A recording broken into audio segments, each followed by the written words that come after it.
Hi friends, என்னுடைய இனிய நண்பர் திருநிறை செல்வன் வாங்கல அந்த மாதிரி அறிவு நிறை செல்வன் திரு சித்ராலட்சுமன் அவர்கள் டூரிங் டாக்கிஸுங்கிற ஒரு யூடியூப் சேனலை மிக வெற்றிகரமாக நடத்தி கொண்டிருக்கிறார். அதில் நான் கலந்துக்கும் போது அந்த கான்வர்சேஷனே ரொம்ப இன்ட்ரெஸ்டிங்காக இருக்கும். அந்த மாதிரி அவருடைய அனுபவங்களை வச்சுக்கிட்டு வருகிற ஜனவரி 25ஆம் தேதி ஃப்ரேம் டு ஃபேம் அப்படிங்கிற ஒரு அவார்டு நிகழ்ச்சி நடத்துகிறாரு. அந்த நிகழ்ச்சி மிகப்பெரிய வெற்றி அடைய என்னுடைய மனப்பூர்வமான வாழ்த்துக்கள்.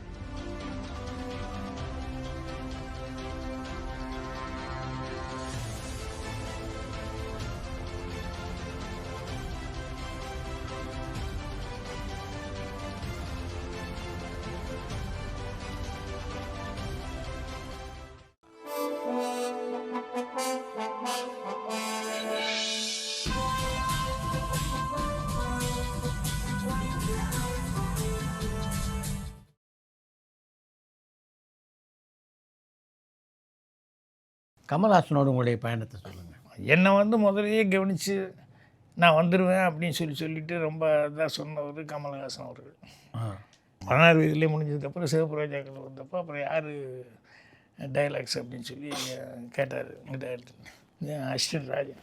ஓ இவரா அப்படின்னு சொன்னார். ஏன்னா அவர் அப்போவே என்னை கவனிச்சிருக்கார் இந்த 16 வயதுல டைம்லேயே. அதுலேயும் மாடலேஷன் நீங்கள் அந்த மாடுலேஷன் சொன்னது அதெல்லாம் பார்த்து டைலாக் எழுந்ததெல்லாம் அவருக்கு தெரியும். அதனால் இப்போ இது டைலாக் படிச்சோன்னையுமே இவர் தான் சொல்லி சொன்னோடனே அப்புறம் டைலாக்ஸ் படித்து காமிச்சேன். அப்போது எங்கள் டைரக்டர்கிட்ட கூப்பிட்டு சொன்ன பாரதி, நான் சொல்கிறேன் இருந்தாலும் சினிமாவில் பெருசாக ஏதோ ஒன்று பண்ண போகிறாங்க, ஏன்னா எழுதி வச்சுக்கோங்க, அருமை, கண்டிப்பாக ஏதோ ஒன்று பெருசாக பண்ண போகிறாரு எனக்கு தோணுது அப்படின்னு சொல்லி எங்கள் டைரக்டர்கிட்ட யோ இப்படி சொன்னாப்புல இல்லை நான் தோணுமா தான் இருந்தேன், கேட்டு தான் இருந்தேன் அப்படிங்கிற மாதிரி சொல்லி சொன்னேன். அந்த மாதிரி அவர் அப்போவே நம்மக்கிட்ட ஏதோ ஒன்று தெரியுது அப்படிங்கிற மாதிரி அவர் ஃபீல் பண்ணார். அப்புறம் அதுக்கப்புறம் தான் கைதிண்டே தானே, கைதிண்டே அதுக்கப்புறம் அது கதையோடு அவர் நான் கதை பண்ணுறேன் ஸ்கிரிப்டில் உட்காந்துட்டேன் அப்படின்னு சொல்லி சொன்னோடனே டைரக்டர் போய் கதை சொல்கிறதுக்காக வர்றேன். நான் இல்லை வேண்டாம், எப்போ அவரும் நேற்றே ஒற்றர்கள் மூலமாக செய்தி வந்துடுச்சு, அவர் தான் பண்ணுறான்னு செய்தி வந்துடுச்சு, அதனால் நான் ரெடி. நான் ஒரு 1 வீக் முன்னால் அந்த கெட்டப்பு என்னதுங்கிறதுக்கு மட்டும் நான் அப்போ மட்டும் கதை கேட்டுட்டு நான் அதுக்கு என்ன ப்ரிப்பேர் ஆகணுமோ ஆகிக்கிறேன், அதனால் கதை நான் கேட்கணுங்களா நீ கேட்டிங்கன்னு போது அவரே அதெல்லாம் கரெக்டாக அவர் இவ்வளோ பீக்கில் இருக்கிறவர் அவர் சாதாரணமாக பண்ண எனக்கு தெரியும் அப்படின்னு சொல்லிட்டு அப்புறம் அவர் 4-5 நாள் இருக்கும்போது தான் கேட்டுக்கிட்டார். 2 ரோடுங்கிறது மட்டும் தெரியும், அப்புறம் அது மட்டும் என்னங்கிறது கேட்டு அப்புறம் இது பண்ணார். அவருக்கு அதில் ஒரு 2-3 சீன் எங்கள் டைரக்டர் மிஸ் பண்ணிட்டார். அவரே ப்ரொடியூஸராகவும் இருந்ததுனால சில சீன்கள் எல்லாம் ஐயோ போயா டூயல் ரோலெல்லாம் எமம் போய் எடுத்துக்கிட்டு அது பண்ணிவிட்டு அப்படி இப்படின்னு சொல்லிட்டு இந்த கிரேவியார்டு சீனெல்லாம் அவாய்ட் பண்ணிட்டார். அது என்னென்னா அமிதாப் அவர்களுக்கு அந்த படத்தில் இவரை விட அவருக்கு பெரிய ப்ளஸ் என்னன்னா கமல் ஏஜ் கம்மி, அதனால் இவர் கிழவன் வேஷம் போட்டு நடிக்கிறாரு அப்படிங்கிற மாதிரி ஆடியன்ஸு ஆக்ட் பண்ணுறாருன்னு அவருக்கு ஆப்டாகவே அவர் ஏஜ் கரெக்டாக இருந்தது. அதனால் அந்த கெட்டப் போட்டோன்னே அவருக்கு சிக்குன்னு ஏஜட் பர்சன் அந்த பர்சன் அப்படிங்கிற மாதிரி இருந்துருச்சு. அப்புறம் வாய்ஸ் ஒரு பெரிய ப்ளஸ் அவருக்கு அமிதாப் அவர்களுக்கு. அதனால் அவர் கமல் ஃபீல் பண்ணார். இது இந்த சில சீன்கள்லாம் எனக்கு மிஸ் ஆகி போச்சு, அது தமிழில் அதெல்லாம் இருந்திருந்தால் அவர் எழுதி தான் கொடுத்தாரு, இவர் சார் எடுக்கலை, பட் அதெல்லாம் இருந்திருந்தால் இன்னும் எனக்கு இதாக இருந்திருக்கும். எனக்கு அது ஒரு நடிகனாக அதை நான் ஃபீல் பண்ணுறேன், அதை மிஸ் பண்ணிட்டோமே, நமக்கு நல்ல வாய்ப்பு இருந்தது அப்படின்னு சொல்லிட்டு இவங்கெல்லாம் சினிமாவில் ஃபஸ்ட்டு படத்தில் இவங்களெல்லாம் பார்த்து, ஏன்னா ஊரில் இருக்கும்போதுலேருந்தே கமல் படங்களில் இருந்தெல்லாம் நான் பார்த்துருக்கேன். அவரோட தொடர்கதையெல்லாம் அப்போவே இவருடைய அது சின்ன கேரக்டராக இருந்தால் கூட அது சின்ன கேரக்டரை அவர் அது குசும்பா பண்ணுறது இருக்கிறது எல்லாமே வித்தியாசமாக இருந்தது. ஸோ அப்போவே அவர் மேலே ஒரு அபிமானம் உண்டு, நல்லா நடிக்கிறாரு அப்படின்னு சொல்லிட்டு. ஊரில் பார்த்த ரஜினி ஒரு படம் தான் பார்த்தேன், அந்த இது அபூர்வங்கள் இவரெல்லாம் இருந்து. ஸோ கரெக்டாக அந்த ஃபஸ்ட்டு படம் அது ஒரு அதிர்ஷ்டவசமாக இவங்க 2 பேர் ஸ்ரீதேவி இவங்கெல்லாம் combination, super combination. Amitabh Bachchan Tamil படத்தை பார்த்துட்டு அந்த படத்தை பண்ணாரா இல்லை கதையை மட்டும் கேட்டுட்டு கதை சொன்னீங்களா? கதை சொன்னோன்னே ஓகேன்ட்டு. அது முதலேருந்தே பூர்ணச்சந்திரா ஹிந்தி படம் பண்ணணுன்னு என்னை கேட்டுக்கிட்டு இருந்தார். அப்போ நான் சரின்னு சொல்லியிருந்தேன். அப்போ அந்த டைமில் வந்து என்னென்ன படங்கள்லாம் சக்ஸஸ் ஆச்சு அந்த வருஷத்துலன்னு சொல்லி பார்த்தா பூரா வந்து கொஞ்சம் ஆக்ஷன் ஓரியன்டாக க்ரைம் இப்படி இருந்தது. அப்போ நம்மளது ஃபேமிலி தானே அதிகமாக செஞ்சுட்டு இருந்தேன் நான் நடிக்கிறதுனால. அதனால் இல்லை சார், இப்போதைக்கு இந்த ட்ரெண்டுக்கு நான் போய் ஃபேமிலி செஞ்சால் சரியாக வருமானு தெரியல, கொஞ்சம் வெயிட் பண்ணி பண்ணுவோம் அப்படின்னு. அப்போ டைரக்டருக்காக இந்த கதை பண்ணோன்னே அப்போ நான் முடிவு பண்ணேன், சரி இது வந்து ஹிந்தி கரெக்டாக இருக்கும், இது அமிதாப்புக்கு சொன்னோம்னா அவருக்கு நல்லா இருக்கும் அப்படின்னு சொல்லிட்டு அப்புறம் பூர்ணச்சந்திரா அவர்கிட்ட சொன்னேன், இப்படி டைரக்டருக்கு ஒரு கதை பண்ணேன், கமல் அவர் ஆக்ட் பண்ணிட்டுருக்காரு, என்ன அப்படின்னா அமிதாப் நான் வர்றேன், நான் நேரில் வந்து கேட்குறேன். அப்போ அவருக்கு என்ன ப்ராப்ளம்னா அந்த நேரத்தில் அவங்களுக்கும் கதைக்கு ஒரு டிமாண்ட் இருக்கிறாங்க. கதை டைரக்டர் என்னென்னா அவர் ராமநாதன் சார் இருந்தார்ல, ஆமாம், எஸ் ராமநாதன் அவர் வந்து ஒரு படம் அவர் தான் டைரக்ட் பண்ணார், பூர்ணச்சந்திரா தான் ப்ரொடியூசர், கமலும் ஆக்ட் பண்ணுறாரு, நானும் பூஜைக்கு போயிருந்தேன். அந்த படம் 10,000 அடி எடுத்துகிட்டு கடைசியில் கிளைமேக்ஸ் அப்போ ப்ராப்ளம் வந்துருச்சு. என்னென்னா கதைப்படி கமலஹாசன் இறக்கணும், கமலஹாசன் டெத்து அப்படின்னு சொன்னோம்னா ஃபுல் கிரெடிட் கமலுக்கு போயிடும், ஆனால் படத்துக்கு அது ப்ளஸ்ஸாக இருக்கும், அமிதாவுக்கு பேர் இதாகிருக்கும், கொஞ்சம் கமலஹாசனை கம்பேர் பண்ணி பார்த்தோன்னா குறைஞ்சிரும். அமிதாபு அது இல்லை, இத்தனை வருஷமாக நான் நடிச்சிட்ருக்கிறேன், இங்கே இவ்வளோ பெரிய ஸ்டாராக இருந்துட்டுருக்கேன், திடீர்னு இந்த படத்தில் வந்து அவர் தான் அப்பா ரெண்டு அப்படின்னா எனக்கு அது போயிடும், மரியாதை போயிடும். அப்போ கமல் சாகலைன்னு சொல்லி கதை வச்சுன்னா படம் சரியாக வராது, கரெக்டு, படம் கதை வந்து கிளைமேக்ஸு சரியாக இருக்காது மாதிரி வந்துடும். அப்படின்னோடனே அவர் என்ன பண்ணலாம் அப்படி, இல்லை நீ சொல்கிறது படத்தும் நல்லா இருக்கணும், அதே நேரத்தில் இப்படி இருந்தால் இது இருக்கும், அதனால் நான் வேறு ஏதாவது வேணால் உங்களுக்கு பண்ணி கொடுக்குறேன், நான் இப்படி அவர் டெத் ஆகி எனக்கு பேர் ரிப்பேர் ஆகுதுன்னா நான் எப்படி கண்ணுக்கு தெரிஞ்சு இப்படி இது பண்ணுறதுன்ட்டு அமிதாப் அவர் ஃபீல் பண்ணதுனால அப்படியே நிறுத்திட்டாங்க அந்த படத்தை. 10,000 அடி நிற்கிது, அந்த 10,000 அடியில். அந்த டைமில் தான் வந்து நான் மறுபடியும் எவ்வளோ வேணால் கால் ஷீட் கொடுக்குறேன், நான் ரேட்டுக்கிட்டெல்லாம் கூட நான் இது பண்ணல அப்படின்னு சொல்லி பூர்ணச்சந்திரா ப்ளீஸ் எனக்கு ஹெல்ப் பண்ணுங்க அப்படின்னு. சரி, ஒரு ஹீரோ அப்படி ஃபீல் பண்ணுறாருங்கும் போது இவர் வந்து சரி அதுக்காக ஏதாவது வேறு தான் பண்ணிக்கணும் அப்படின்னு சொல்லிட்டு அப்படியே ஸ்டாப் பண்ணி வச்சுட்டாரு. அப்போ தான் நான் வந்து இவர் கதை பண்ணியிருந்ததுனால இதை போய் பூர்ணச்சந்திரா அப்படி சொன்னேன், அமிதாப்புக்கு கரெக்டாக இருக்கும் ஒரு கதை பண்ணியிருக்கேன்னு, உடனே வர சொல்கிறேன்னாரு. அப்புறம் உடனே அமிதாப் வந்தார், வந்து அவருக்கு நமக்கு தெரிஞ்ச இங்கிலீஷ்லேயே நேரேட் பண்ணியா, வேறு எப்படி அவருக்கு தமிழ் தெரியாதில்ல, இங்கிலீஷில் தானே சொல்லி ஆகணும். ஆமாம், அதனால் அரைகுறையாக சொல்லி அந்த கதைன்னு ஒன்று வரும்போது அதுலேயே கன்வின்ஸ் ஆகிட்டார் அவர். அதில் கன்வின்ஸ் ஆகிட்டார். அருமை. இல்லை அது என்னென்னா நமக்கு மற்ற நேரத்தில் காம்ப்ளெக்ஸாக இருக்கும், கரெக்ட், ஆனால் தொழில்னு வரும்போது அவருக்கு எப்படி இருந்தாலும் சொல்லி அவருக்கு நேரேட் பண்ணி புரிய வைக்கணும் போது வராத வார்த்தையெல்லாம் வந்து எப்படியோ உழுந்து வந்து கதை இப்போ பாதி ஆக்ஷன்லேயும் பாதி சொல்கிறதுலேயும் வந்து இது பண்ணுவோம். அவர் கேட்டு இல்லை கதை ரொம்ப நல்லா பிடிச்சிருக்கு எனக்கு, ஏன்னா அவர் சொல்லும்போது இவ்வளோ தூரம் இருக்குன்னா நீ ஒரிஜினல் ட்ரீட்மெண்ட்லாம் வந்ததுன்னா வேறு மாதிரி இருக்கும், அவர் இவ்வளோ படம் பண்ணியிருக்காரு, அதனால் இது ஓகே ப்ரொசீட் பண்ணுங்க அப்படின்ட்டு போயிட்டார். தமிழ் படம் இல்லை அது நான் பார்க்கணுங்கிறது இல்லை, அப்போ படம் முடியல, பார்க்கணுங்கிறது இல்லை, அது வேணும்னா அப்புறம் வேணா பார்த்துக்கலாம், அதுக்குள்ளே ரிலீஸ் ஆகிடுச்சுன்னா பார்த்துக்கலாம் அப்படி ஓகே அப்படின்னு சொல்லிட்டு போயிட்டார். அந்த படம் நடக்கவே இல்லை கடைசியில். இல்லை அது அந்த அவ்வளோதான், நின்றது தான், ஸ்டாப் பண்ணிட்டாங்க. ஆக்கரை ரஸ்தாவை பொறுத்த வரைக்கும் தமிழ் படத்தினுடைய கிளைமேக்ஸ் வேறு, ஹிந்தி படத்தினுடைய கிளைமேக்ஸ் வேறு.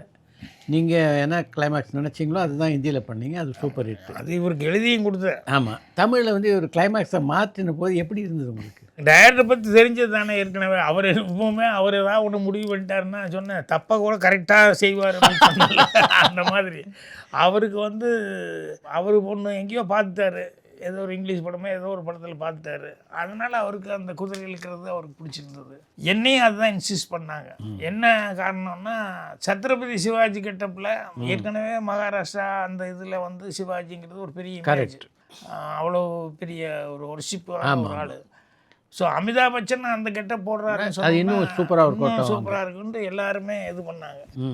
அப்போ நான் ஷூட்டிங் அப்போது கிளைமேக்ஸ் எடுக்க போகும்போது எல்லோரும் இதே பிரச்சனை தான், போய் இறங்கணுன்னே பூர்ணச்சந்திராவை சொல்லிட்டாரு, சார் நீங்கள் சொன்னீங்கன்னு 6 லட்ச ரூபா செலவு பண்ணி செட்டு போட்டேன், ஆனால் எனக்கு அந்த கிளைமேக்ஸ் தான் பிடிச்சிருந்தது.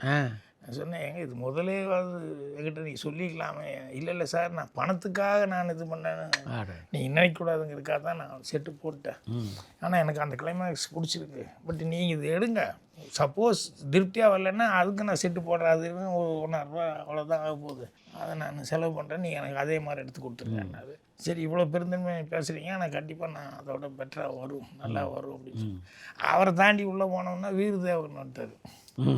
அவர் வை ஒரு சேஞ்ச் இந்த கிளைமேக்ஸ் தட்ஸ் அச்சா கிளைமேக்ஸே அப்படின்னு ஆரம்பித்தார். நான் சொன்னேன், நீ ஸ்டண்ட்டுக்குன்னு வந்திருக்க, நீ வந்து அந்த அச்சா கிளைமேக்ஸ்னால் நீ என்ன ஐடியாவில் இது எடுப்ப, அதனால் வேண்டாம் உன் அசிஸ்டண்ட் விட்டு நான் அசிஸ்டண்ட் வச்சே பண்ணிக்கிறேன் அப்படின்னு. இஸ் தட் ஸோ அப்படின்னா ஆமாம் அப்படின்னு. நான் அவரை வச்சே பண்ணிக்கிறேன், நீ என்ன இப்படி ஒரு வேவரிங்காக உன் மைண்டில் அப்படி வந்துருச்சுன்னு சொன்னாலே நீ அப்புறம் எப்படி இன்வால்வ் ஆகி எடுப்பீங்க, அதனால் நான் அசிஸ்டண்ட் வச்சு எடுத்துக்கிறேன், இது ஒன்றும் பெரிய அடித்தடி இது கிடையாது, சும்மா கிளைமேக்ஸில் கன் ஷூட்டு அது தானே அப்படின்னா சரின்னு சேர் கூட சொல்லி போட்டார். அசிஸ்டண்ட் எல்லாம் போட்டு இது ஏற்கனவே ஒரு தடவை அப்படி நடந்தது. அந்த இன்டர்வல் ஒரு சேசிங் ஒன்று வரும், இன்டர்வலில் வந்து அமிதாப் தப்பிச்சு போகிறது, அது இதே மாதிரி அமிதாப் பச்சன் அடுத்த நாள் நான் போயே ஆகணுங்கிறாரு. இவர் எத்தனை நாள் ஆகுன்னு சொல்ல முடியாதுங்கிறாரு ஷூட்டிங். அமிதாப் போனாருன்னா 3 மாதம் 4 மாதத்துக்கு வரமாட்டேன்னா ப்ரொடியூசர் நடுவில் மாட்டிக்கிட்டாரு. அப்புறம் தான் நான் வந்து சரி நான் எடுத்துட்றேன், ஏன்னா அவர் போனால் 3-4 மாதம் ஆகுன்னு இவ்வளோ தூரம் ஃபீல் பண்ணுறீங்க, அது சேசிங் நான் எனக்கு தெரிஞ்ச வரைக்கும் நான் எடுக்கிறேன், நான் அது அமிதாப் கிட்ட கேளுங்க, அப்புறம் ஸ்டண்ட் மாஸ்டரையும் கேளுங்க அப்படின்னு. அப்புறம் அமிதாப் பச்சன்கிட்ட போய் சொல்லி சாரே எடுத்துட்றேன்னாரு. என்ன நீங்கள் இருக்க மாட்டேங்கிறீங்க, வேறு வழி இல்லை, அவரே எடுத்துட்றேங்கிறாரு. ஹிவில் அப்படின்னாரு. இல்லை அவர் நம்பிக்கையாக சொல்கிறாருன்னா தென் இட்ஸ் ஓகே அப்படின்னாரு. இப்போ வீரதேவன்கிட்ட ஒரு வார்த்தை சொல்லியிருக்கான்னு அவர் ஒரே ஷாக்கு வீரதேவன். ஏன்னா அவர் ஃபைட் மாஸ்டர், சேசிங் நான் எடுக்கிறேன்னு சொல்லணும் அவருக்கு கொஞ்சம் இதாக இல்லை அமிதாப் பொசிஷன் இப்படி நீங்கள் எத்தனை நாள்னு முடியாதுன்னு சொல்லிட்டீங்க, அதனால் உங்கள் அசிஸ்டண்ட் வச்சுட்டு நான் பண்ணிக்கிறேன். அசிஸ்டண்ட்டு உடனே அசிஸ்டண்ட்டை கூப்பிட்டு அவருக்கு என்ன வேணுமோ அவர் என்ன சொல்கிறாரோ அது கூட இருந்து கோஆப்ரேட் பண்ணுங்க அப்படின்னு. அப்புறம் அது எடுத்தேன். அப்புறம் அது பார்த்துட்டு அதனால் இதே மாதிரி கிளைமேக்ஸும் அவங்க அசிஸ்டண்ட் வச்சு எல்லாம் பண்ணேன். அப்புறம் எடிட் பண்ணி போடும்போது கரெக்டாக அவரும் வந்தார், வீரதேவனும் வந்தார். அமிதாப் பச்சன் பார்த்தோன்னுமே சொல்லிட்டார். அதுக்கு முன்னால் என்னென்னா உள்ளே போகும்போது அவரும் இப்படி சொல்லி ஸ்டண்ட் மாஸ்டர் தாண்டி போனால் கேமராமேனு சார் ఆ கிளைமேக்ஸ் బాగుంది சார் அப்படின்னு சொல்லிட்டு ஆரம்பிச்சிட்டான். யார் கோபால் ரெட்டி.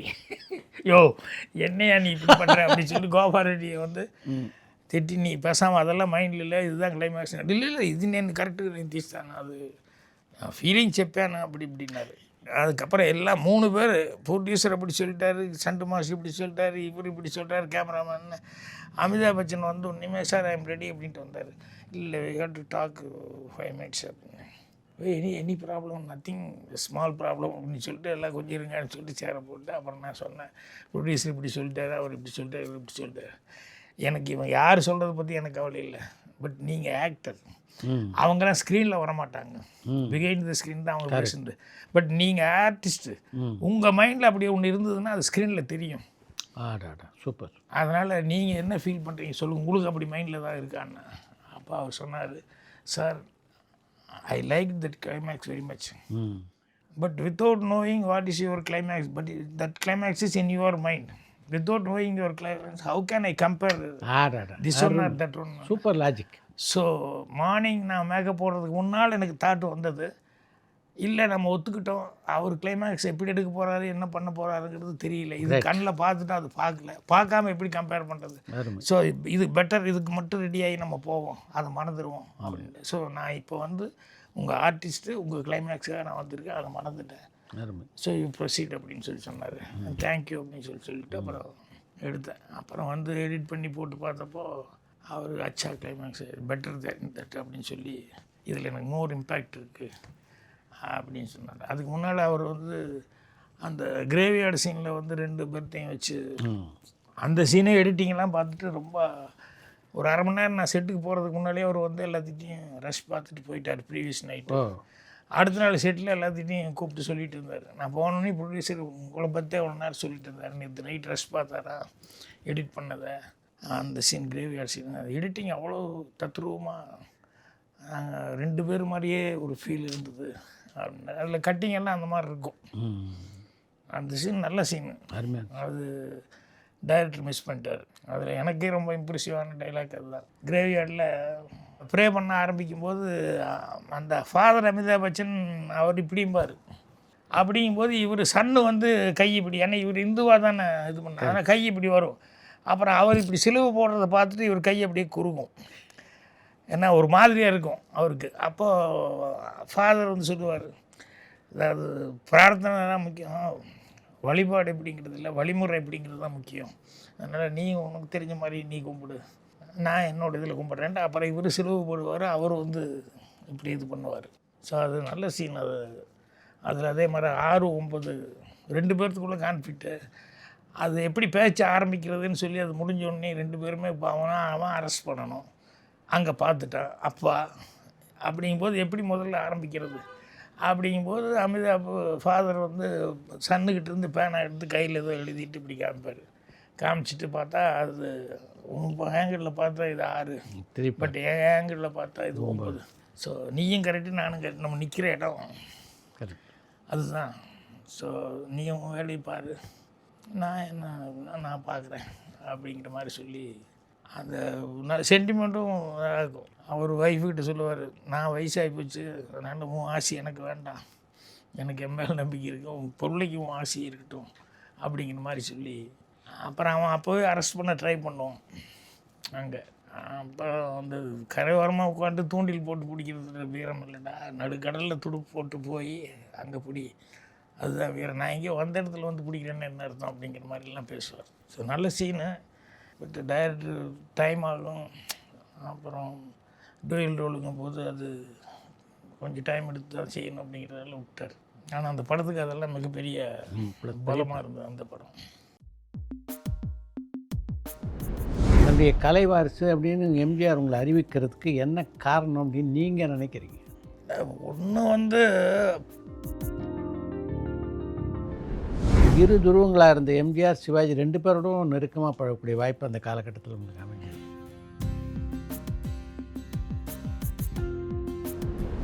முதல் படத்தில் ராதிகாவை நீங்கள் ஏற்றுக்கல.